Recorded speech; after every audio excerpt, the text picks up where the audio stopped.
Suppose that most of us are so busy trying to keep up with contemporary situations that we are losing track with some of the wisdom of the past.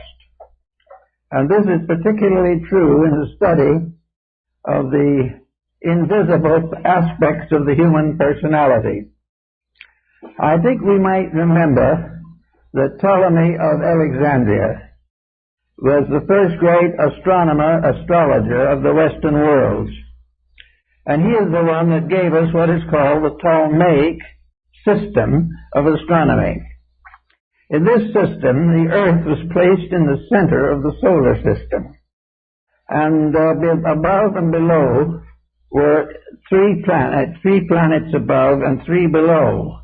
The result was carried by flood into music to give us the octave.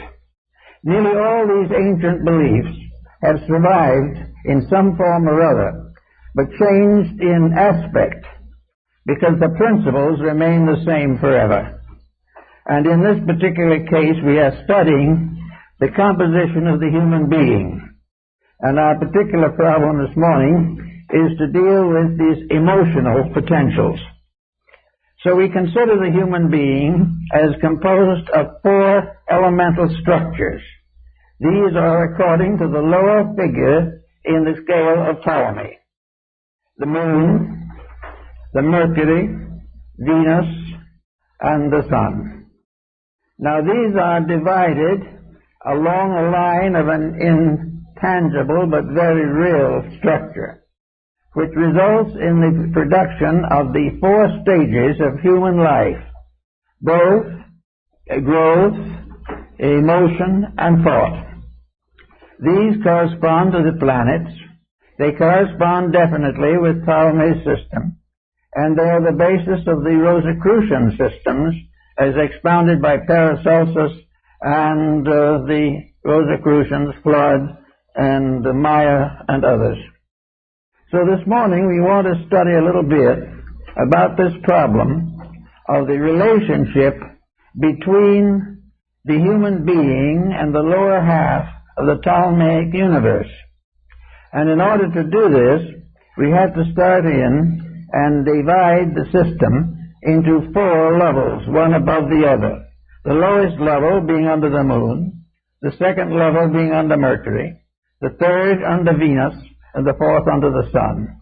These are the ladder steps, the four steps of the Eleusinian rites, up which the individual has to ascend in evolution over a period of millions of years, and another kind of immediate appearance in the embodiment which he occupies at the present time. For these steps are represented in our own individual birth patterns. Birth in physical existence comes first. This is under the earth, or this planet Earth. Then comes the moon, governing the mysterious elements of growth. Then Mercury, and finally we will come to the sun. But in each of these patterns, we have a factor that we have to bear in mind. For these also are the kingdoms of nature around us. We have the mineral kingdom, which goes to the symbol of earth. We have the oceans, which go to the symbol of water. We have these volcanoes and the natural fires, heats of life, which come to contact with the element of fire. And we finally have the airy principle, which corresponds to the mind. So these four represent the levels upon which the human being functions. And up as a ladder he climbs from birth to maturity. The ladder has its lowest rung on the moment of his birth, and this ladder ends on his coming of age, his 21st year. Now what happens in the interval between these two? First he is born, he gets here. Sometimes it's a more pleasant appearance than others, but he comes in under the element of earth. He then goes into growth under the element of water. He goes into emotion and things of that nature under the element of fire. And he comes to his mental maturity under the element of air. So that the four elements become a ladder again. Now, in the Rosicrucian system, we find a fifth element called Azoth. This is symbolized in an old engraving as a substance concealed in the hilt of the sword of Paracelsus. And very often in pictures of him, he is shown with this sword and this inscription. So this represents the fifth element, the quintessence, as it was called, which constitutes also the symbol of the transmutation of metals, or the transmutation of the lower to create the higher or the more divine.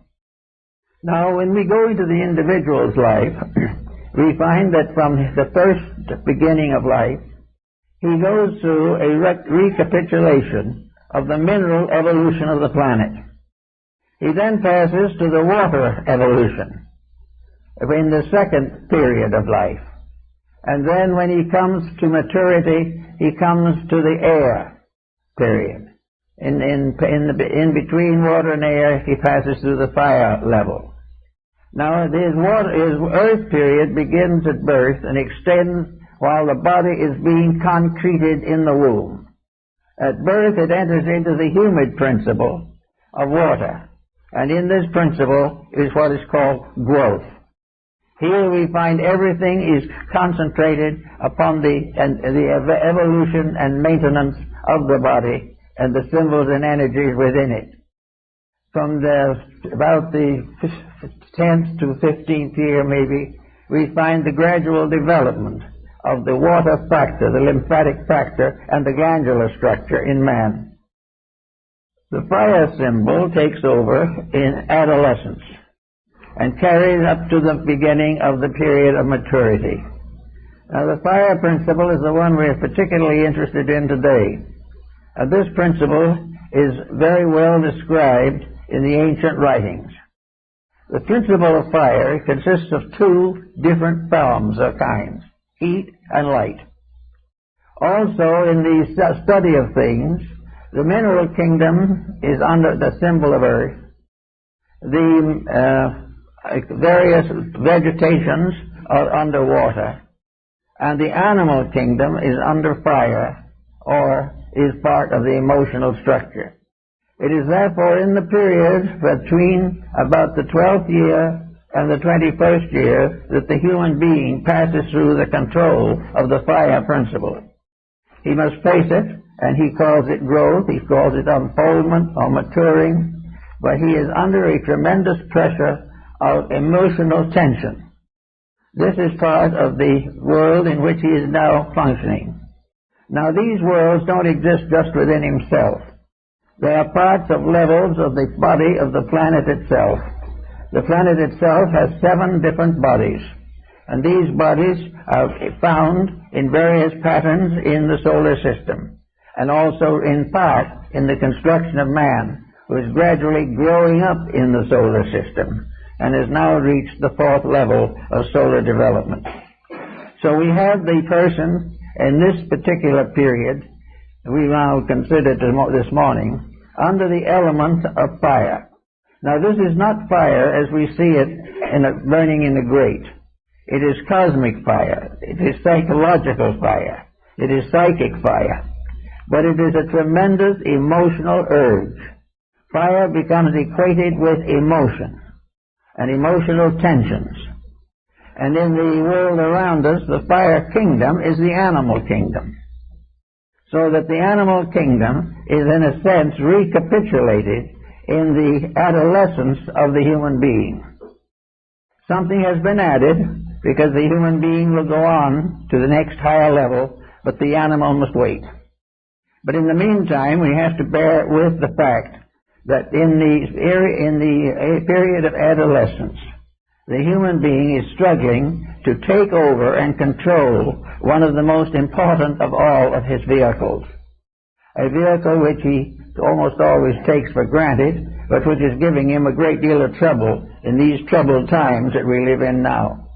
The emotional nature of the human being is the root of most of the difficulties which humanity is suffering from. And yet this same emotion gives us great art, great music, makes us humanitarians, dedicates us to truth, and does all kinds of wonderful things. But at the same time, uncontrolled and undirected, it becomes a matter of considerable worry. We know back in the medieval periods, when the problem of witchcraft and sorcery was important, that at that time it was said that the so-called astral plane was a wonderful world, a beautiful garden, magnificent flowers growing everywhere in profusion, a place that looked like heaven. But around the stem of every flower was twisted a poisonous snake. This is a curious simile, but there's something to it, for it has to do with gratification of desire, the development and struggle to control the individual's desires. If they control him, the snake is twisted around every one of the emotional flowers. If he can control himself, then these become the great emotional hopes, love, faith, charity, and all the things that we most long for. Now, it's also obvious to most people, I think, that today, that we have not, as a human creation, completely graduated from the fire world. We are supposed to be entering into the air kingdom, but this is the mind, and there are not in many places that we find mind actually in control of the fire element. In the fire element we have ambition. We have all the mysterious habits and tricks which are coming out every day in dissipation and in the deterioration of our moral code. So while we are passing through a perfectly normal circumstance, for it is part of the great plan of nature to which we all belong, the problem is now at the moment that we're not passing through very rapidly. We are more or less stuck in it. We have not yet reached the point where we can perceive that there are two aspects to this fire nature. The so-called desire or astral body consists of two different levels, the lower desires and the higher. The lower desires are very physical, temporal, selfish, and craven criminal. But the higher desires are the transformation or transmutation of the emotional nature from its material aspect to its spiritual and mystical phase or development.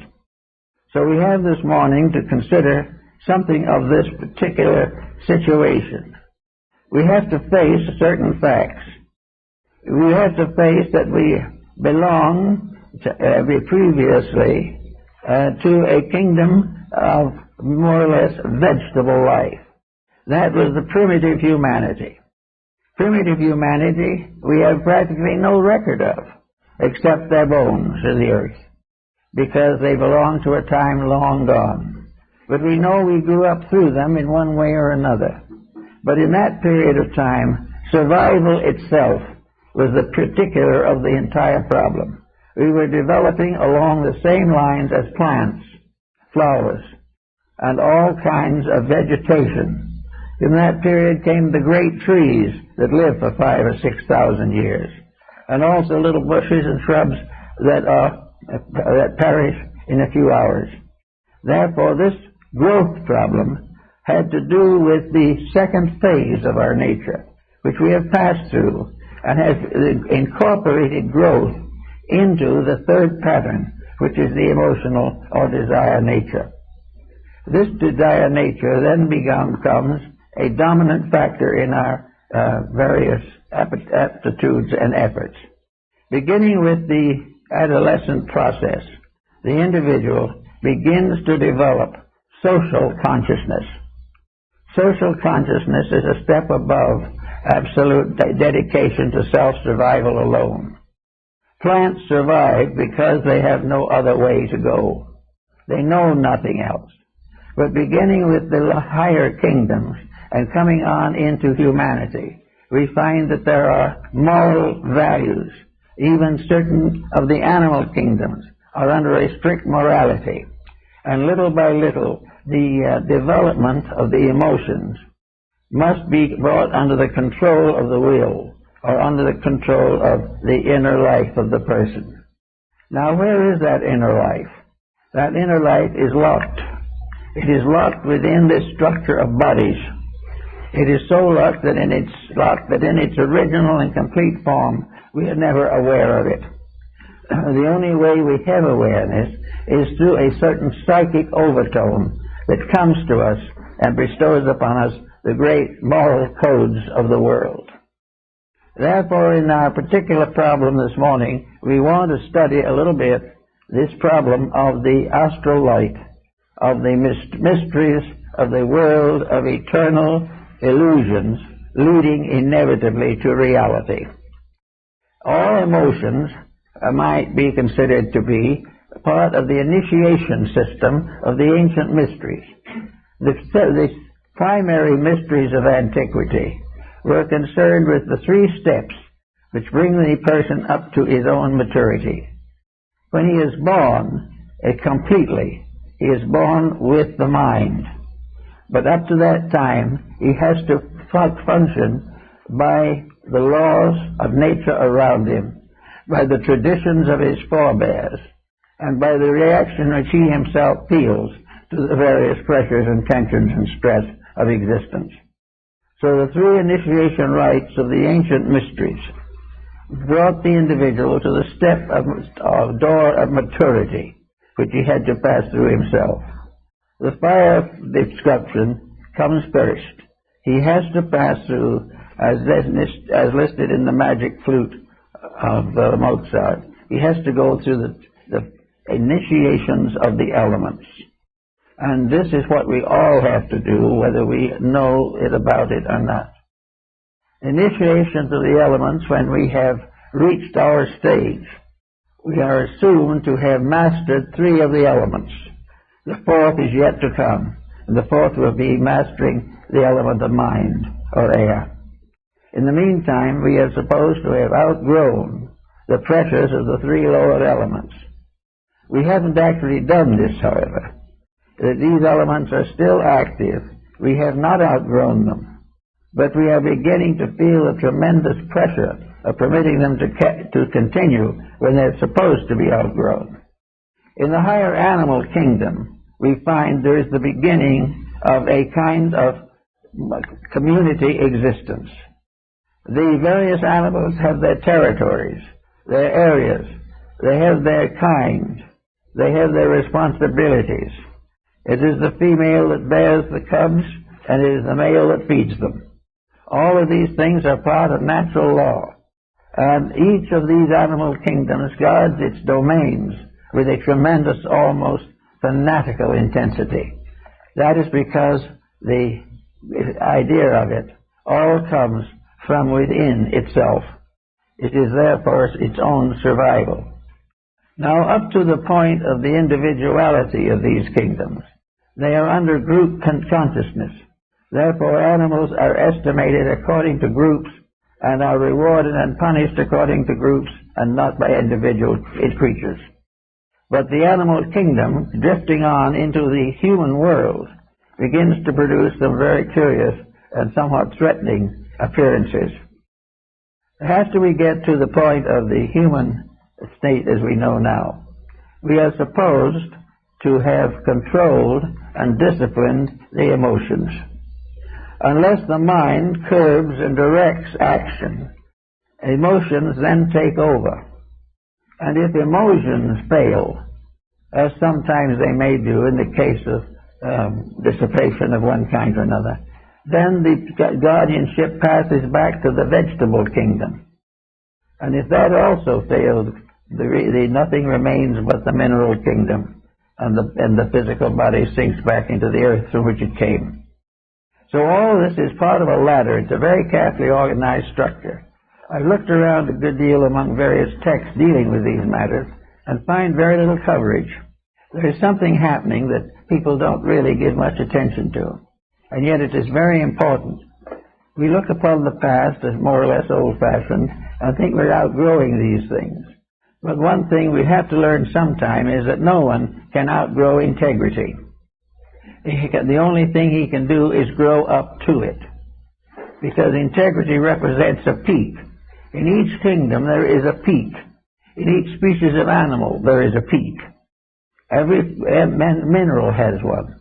They're all, like minerals in the earth, human beings on the deserts and plains, all tied together into one system of growth, each on its own level of function, each recapitulating the past and reaching up towards the future. And this situation has to go on in a properly organized manner. So we are now at a time in our problems where we can remember a little bit of the magic and sorcery of the Middle Ages and the sorceries that led previous nations into a series of tragic difficulties. We are now in an emotional period of growth where we are gradually coming out of the validity of emotion. There was a time when we had no other pattern. The animal was simply an emotional creature. It was governed by laws.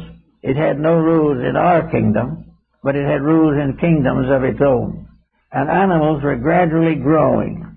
And as they grew more and more, they began to develop internal phases of mental consciousness.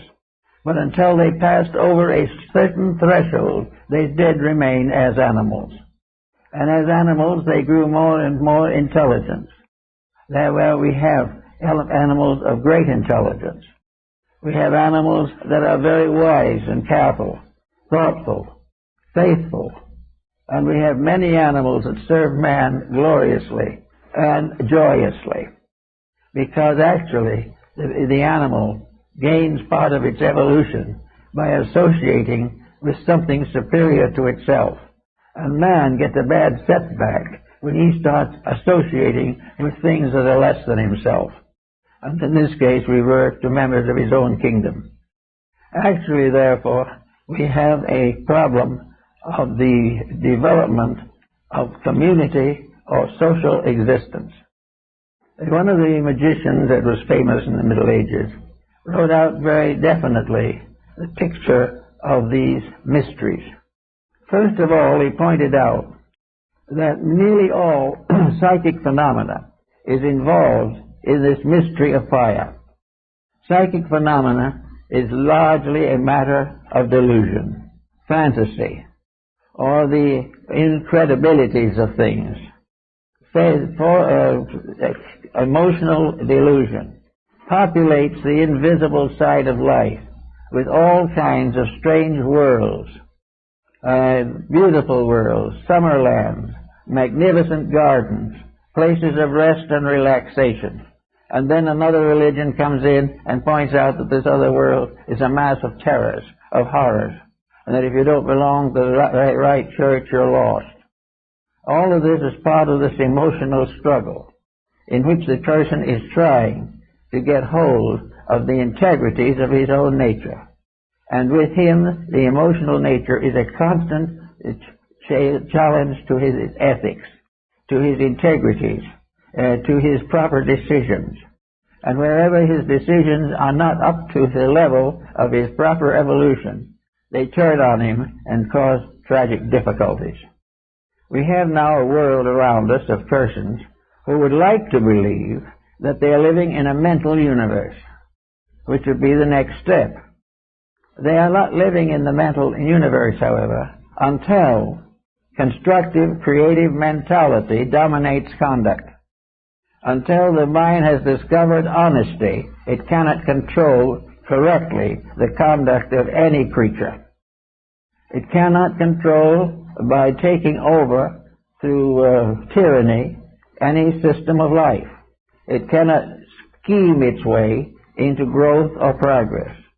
It cannot gain its ends by nefarious means without suffering.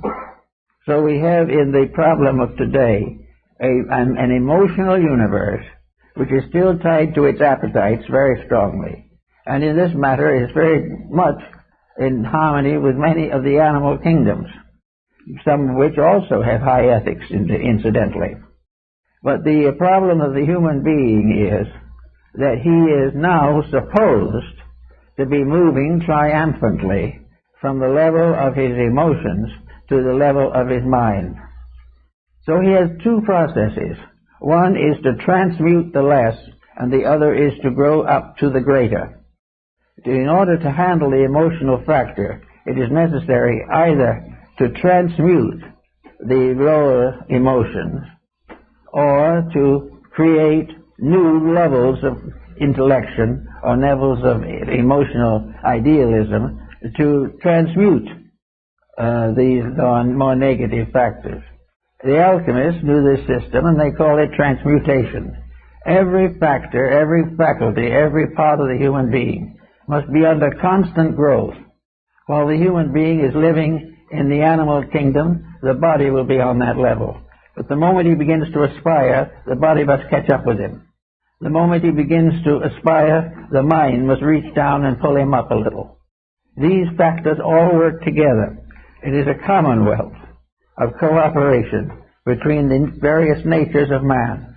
The mineral, the vegetable, the animal, and the human are in cooperation. They are producing the creature that we see today and call man. They are part of a great evolving pattern which is going on regardless of what we do to it. But we're constantly aware of the dangers. Now, among the dangers that confronts the emotional orientation is self-interest. The individual finds that the most ignoble of his emotion is selfishness. And while he is selfish, the emotional nature cannot be free, cannot go forward, and cannot continue on its journey to meet the challenge of the mind. The mind in a selfish person is not mature. Therefore, it is not the proper leader. The proper leader is the redeemed and constructive emotional nature, which gradually grows to the fullness of itself. And when the fullness of itself is reached, it is then advanced to the mental level. But until man's emotional nature is honest, his thoughts will never be honorable.